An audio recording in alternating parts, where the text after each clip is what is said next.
She's on top of him. She punches him. He then punches her, and you're like, you can't do that, you know? So we got to get him apart, and he starts fighting us, and he's a pretty good fighter, all right? He's punching women in public. You don't think he's handled some dudes in his lifetime? That ends the night. You know, you can't be like, all right, guys, let's calm. Let's cut the radio back on, find a good station. Tuesday is sadly divorced now. That did not work out.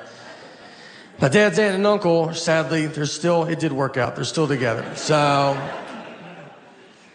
that's our family. You know, it's a pretty wild bunch. My dad is a magician. He's done that my entire life. He was a clown at the very beginning, just in case you're like, how do you get into something like that? It goes clown then magic. There's 2 steps. You can take them in either order.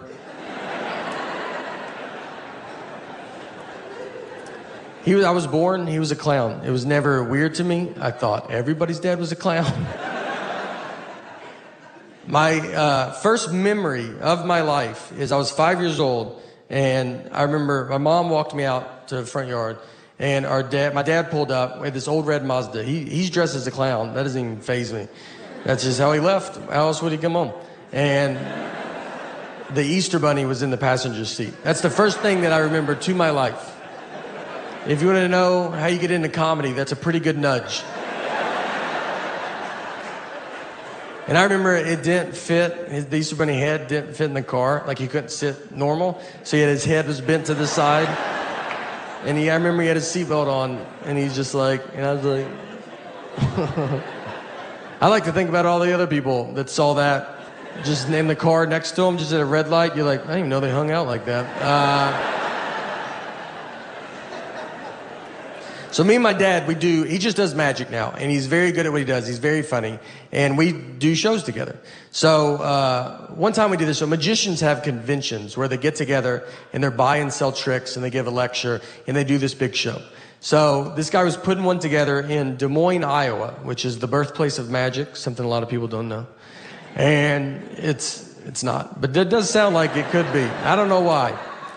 I said that in Des Moines, and people are like, I think I already knew that. They're like, yeah, he's right. So this guy calls me, he's like, your dad's performing this year, so we want you to come down, and we're gonna make you appear out of a magic trick. I'm gonna come out, I'm gonna surprise my dad, surprise the audience, everybody will go crazy, and then I'll do 5 minutes of stand-up, and that will end the show. He's like, it's gonna be like a big deal. And I was like, all right, I agreed to it. I fly to Des Moines, I'm hiding, I'm in my room, no one knows I'm there. The show starts, my dad's out performing, I climb in a box backstage. When my dad gets done performing, they ask him to stay and help, and they push the box out. The trick is, the guy is a very pretty lady assistant. She walks around, shows the box is empty, and then she climbs in. Normally it just falls apart, and then she disappears. But now it falls apart, and it's me, and I pop out. And you have to come out big. I don't know if you've ever appeared out of a magic trick, but if you do, yeah, you can't just be like, how you doing? You know, like, it's got to be a big grand, like, can you believe it? And I look at my dad, his face is so surprised, he had no idea. But his eyes are just like, why would you ever do this? And I was like, this is not a good time to visit you. The audience is clapping, but they're not going that crazy. Like, the clapping starts dying down. And as I'm standing there, it's like hitting me that I was like, I don't think they know who we are. That guy told me they did, and they don't. They don't know that's my dad. They don't know I'm a comedian. This looks like the stupidest trick they've ever seen. It doesn't make sense. Like, they're like, a pretty girl goes in, then just a whatever dude pops out. That's your trick? Your trick is backwards, sir. It's backwards. And now I got to do comedy, but they don't know I'm a comedian, so I get a microphone. They're like, he's going to talk to us now? How long is this trick? And when you do comedy in front of people not expecting comedy, it does not come off as comedy. It sounds like a mean speech. They were just like, get back in the box. Where's the girl? Is she fine? Can we hear from her?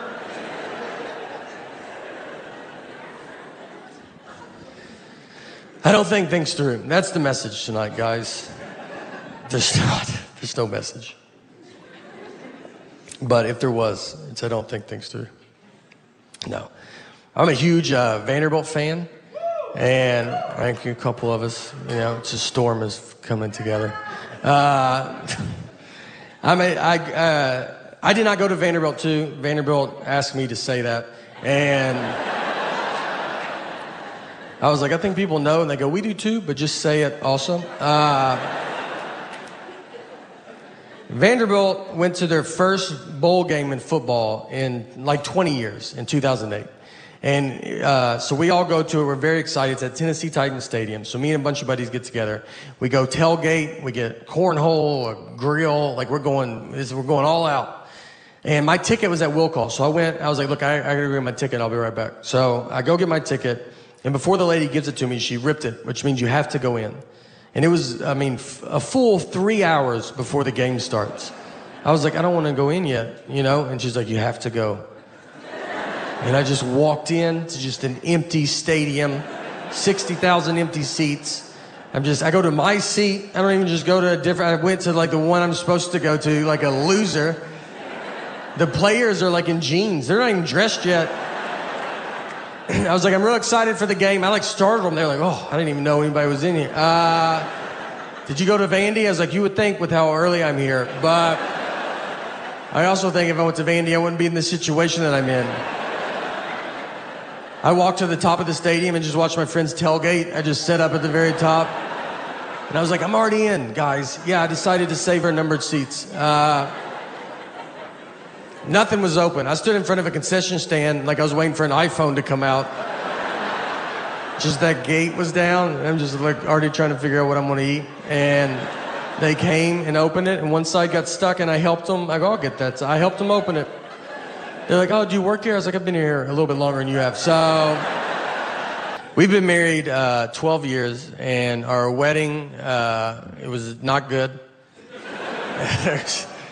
This is not my fault. This was my mom and my wife planned the wedding, and they're both cheap. So they cut corners. If we hire someone to do something at our house, I promise he does not do that job full time. He'll be fixing our dishwasher, and we're like, do you paint houses? And he's like, yeah, I probably could paint houses, you know? His business card says, how hard could it be, right? Can't be that hard. We got married on Friday the 13th. Got a pretty sweet deal on that. They were wide open. We were like, what times are available? They go, every one of them, all 24. You can call us that day if you want.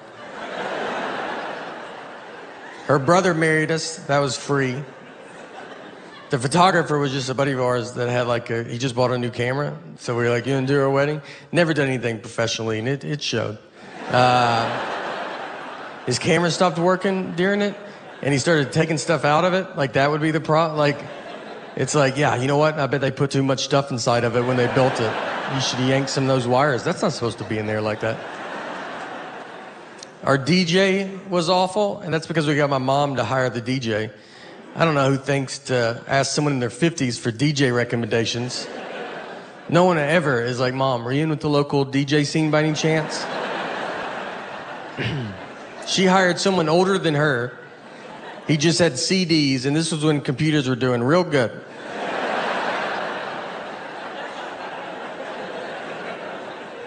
He got super drunk, played the same song 3 times in a row.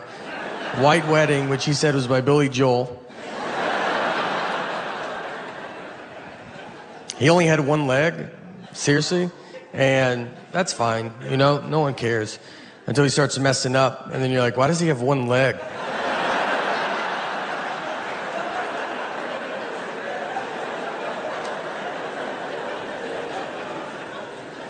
The best wedding I've ever been to was my cousin's wedding. It was a real redneck affair. It was right outside Louisville, Kentucky, where my parents are from. And my cousin's name is Tuesday, which is a good start.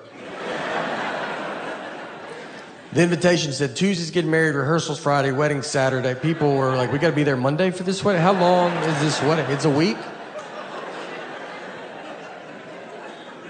We get there, I'm wearing a button-down shirt, khaki pants, nothing crazy. I'm wildly overdressed. I look like I work there. Everybody else just has a football or basketball jersey on. My uncle, his daughter's getting married. He has his tuxedo jacket, pants, cummerbund, bow tie, no shirt. They forgot his shirt, and instead of waiting to go get it, he was like, let's do it without it, right? Like, that's... And he doesn't have a body that's like, that's cool, man. You know, he has a body that you're like put your jacket on backwards, flip it around. Yeah. And then you see his back, and you're like, whew, all right, go back the regular way. Yeah, that's my fault. How's your back worse than your front? We go into the church. It's bride and groom. Looks like it's home and away. That's how many jerseys are in there. Guys are drinking beers in the church. Like, that's something I've never heard a pastor be like, guys, can we not drink alcohol in the church? And they're like, oh, didn't know this was the nice part of town. All right. The reception is next door, just at a lady's house, like in her backyard. Like, she doesn't do, it isn't like she's like, and I do receptions all the time. We were her one and only reception. So we walk over. They took a horse and buggy. The horse was the oldest horse I've ever seen. I thought it was a donkey. I thought they got a deal on a donkey. And the guy was like, this horse was in the Kentucky Derby. Like, the first one that they did? Is that Secretariat's father? How old is this horse, man? You know they lay down, right? So we walk. It took them 45 minutes. They went up a driveway and back down the next driveway. They're sweating, almost divorced by the time they get there. The reception, like I said, it's in her backyard. They put plywood on the grass, like side by side, to make a dance floor. We danced just to a radio station on a boombox. Just like 104.5. You would have to stop for weather and traffic updates. There was a punch bowl that was low to the ground, like on a low table. And so I was giving it to kids. I was trying to help out. And then someone was like, that's wine. And I gave it to so many kids. I don't know anything about wine, but I don't think they tell you to pour it into a bowl. Like, that's not... No one's ever like, let's get out of that box, get in a bowl. You know, let's let it breathe a little bit. I got a couple 9-year-olds pretty loose that night. The end of the night comes, everybody's drunk, children, adults, it's across the board. A fight breaks out. We hear some of y'all fight. And I mean, you're sitting there, you got a 50-50 shot. It's not your side of the family. We get over there, it's 100% our side. It's my dad's aunt and uncle, both rolling around on the ground. They're in their late 70s. He wanted to leave, she did not. So they thought, let's just handle it in front of everybody. She brought home Common Core math. That's fun. It's a new math they invented. No heads up, just give it to parents that never learned it. It's just a whole new, I mean, it's unbelievable. Why when they bring it home, you gotta watch a 40-minute YouTube video on Common Core math. I don't even understand it. If you know it, if you don't know Common Core, it's just a new math. And the goal of Common Core is to use one sheet of paper for every problem. You just want to keep breaking the problem down. You put the problem at the top, and it just keeps going. And then what's even funnier is you see old math in the middle of it. As you break it down, old math gets in there, and you're like, oh, just do that at the top. I don't even know what we're doing. And it's not like old math isn't working. I mean, old math's doing, I don't get incorrect change everywhere just going, this stupid old math. It's a long way to get to the same answer. I told my wife, I go, it feels like if you knocked on my front door and I opened it, and you said, can I come in? And I was like, do you mind walking in and coming in through the back door? And you're like, does the front door not work? I'm like, no, it works. I use it. A lot of people still use it. But the new way is to go jump the fence and come in the back and meet me at this same spot. So I was born in 1979. And the reason I say that, because if you are my age or just right around, bought them at the same time. Tried them both on separately. Like the black one, thought, might as well get the blue one too. Went and laid them up there, and I remember they go, are you sure? I go, yeah, I think I know what I'm doing here, right? So if you're around my age, you might realize, like, you just end up always kind of being in the middle. Like, I understand when Gen Xer says something, you're like, I get it. And Millennial says something, you're like, no, I get it. You always just feel in the middle. And these groups all hate each other. And the most I've ever felt where I was in the middle was just this one hotel that I stayed at. So a lot of hotels now, they have Chromecast, and you can watch like Netflix in your hotel room. So I'm watching, I get in my room, and I turn it on, and my Chromecast is not working.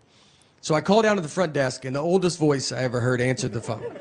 This guy was a Civil War survivor. I mean, he was the age where you just go, thank you for your service. And it's like, was in the Army? You're like, probably, man. I mean, there's an age where like they all had to go at that age, so just say it. So I tell him, I go, hey, my Chromecast is not working. And I could have just made up a word. I mean, he's never heard of that. I could have said, my beatbot broke. I mean, he asked if I was staying at that hotel. That's how, he goes, are you staying here? I was like, do you think I've called the front desk from a different hotel room? So he goes, look, I don't know what this is, but there's a younger guy here. I'm going to send him up. He'll be able to help you. And I was like, great. So that guy comes up, and he knocks on my door. I open it. He's my dad's age. And I mean, right when I see him, you're like, all right, dude, we don't have to do this. You know, I mean, I know you've heard of it, but you're not, if I can't fix it, you're not going to be able to fix it. But he's the generation that still wants to give it a try. So we're doing homework, too. Our daughter's starting to bring it all home. Homework's fun. First and second grade was awesome. Third grade, you're like, okay. They throw some stuff in, you're like, oh, all right. It's, okay. Learning it earlier than we used to, huh? I don't even know if that's true, but